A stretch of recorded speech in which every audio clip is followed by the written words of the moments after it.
بھارت میں کورونا سے صورتحال مزید سنگین ہو چکی ہے۔ مزید 3,920 اموات ہوئیں۔ ایک دن میں 4,14,000 سے زائد نئے کیسز رپورٹ ہوئے۔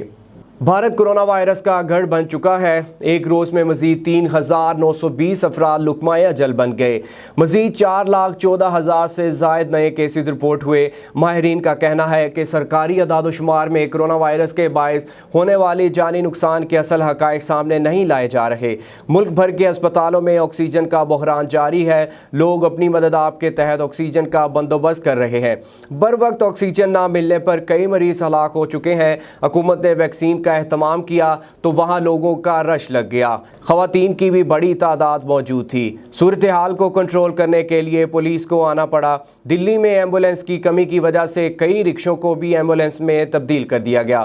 کانگریس رہنما راہل گاندھی نے کہا ہے کہ ملک کو مکمل لاک ڈاؤن کی جانب دھکیلا جا رہا ہے۔ انہوں نے ٹویٹ میں لکھا کہ موجودہ صورتحال میں مالی طور پر کمزور طبقے کو مالی امداد فراہم کرنے کی ضرورت ہے۔